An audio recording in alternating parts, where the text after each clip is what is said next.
Bienvenue à notre analyse sur la blockchain et le Bitcoin. Aujourd'hui, on se penche sur différents documents pour essayer de démystifier un peu tout ça. Aujourd'hui, la blockchain, c'est ça, un grand livre de compte numérique. Mais la grosse différence, c'est qu'il est décentralisé, copié partout, et immuable.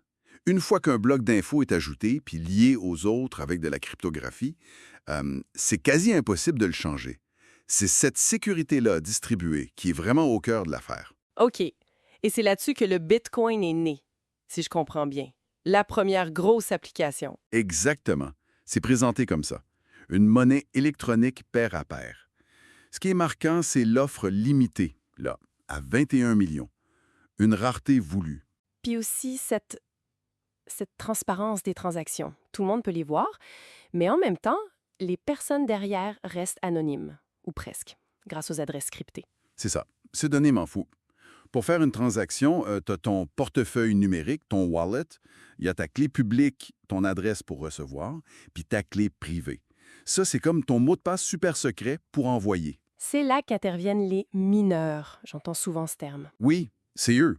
Ils valident les transactions en résolvant des calculs mathématiques assez complexes. C'est la fameuse preuve de travail. Ça demande de l'énergie, c'est vrai, mais c'est ce qui sécurise le réseau puis permet d'ajouter le nouveau bloc à la chaîne. Les frais pour ça, ça dépend de comment le réseau est occupé, mais ça peut être bas, même pour de gros montants. L'idée, c'est qu'il n'y a pas de banque au milieu, c'est le réseau qui valide. D'accord, donc Bitcoin, c'est l'exemple le plus connu, mais la techno-blockchain, ça va beaucoup plus loin. On parle de contrats intelligents. Ethereum, c'est ça? Tout à fait. Des contrats qui s'exécutent automatiquement quand les conditions sont remplies. Ou poursuivre des produits, genre de la ferme à l'épicerie, pour être sûr de l'origine. Exactement. La traçabilité. Ça peut s'appliquer aux aliments, aux médicaments. Pour prouver l'authenticité, éviter la fraude. C'est énorme comme potentiel. Puis on lit aussi sur les dossiers médicaux, les registres fonciers, la tokenisation, transformer un bien en jeton numérique. Oui, c'est ça. Rendre des actifs comme l'immobilier ou l'art plus faciles à échanger. Le point commun à tout ça, souvent, c'est de vouloir enlever les intermédiaires. Moins de frais, moins de contrôle centralisé. Ça rappelle un peu les débuts d'Internet, non? Toute cette excitation, les investissements, l'idée que ça va tout changer. Ben oui, la comparaison vient souvent. Mais il ne faut pas oublier les défis, puis les documents en parlent beaucoup. La volatilité d'abord. Les prix des cryptos, ça monte et ça descend de façon spectaculaire. Mhm. Puis la sécurité. La blockchain elle-même est solide, mais les plateformes où on échange les applications, là, il y a eu des piratages importants. CoinCheck, BitGrail, ça marque les esprits, et même des failles possibles dans le code. Sans parler de la réglementation qui essaie de suivre, mais c'est compliqué. Chaque pays fait un peu à sa manière. Il y en a qui interdisent, d'autres qui essaient d'encadrer, comme en France avec leur statut de PSAN. Là. Prestataire de services sur actifs numériques, ouais. C'est un casse-tête. Puis il y a l'utilisation pour des activités illégales, même si la transparence peut aussi aider à les traquer, paradoxalement.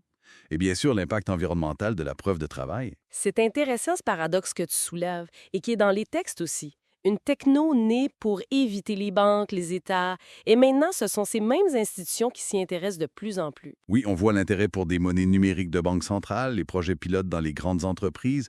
Le monde traditionnel explore ça sérieusement. OK, donc pour résumer ce qu'on retient de tout ça, la blockchain, c'est cette technologie de registre qui promet sécurité, transparence, décentralisation.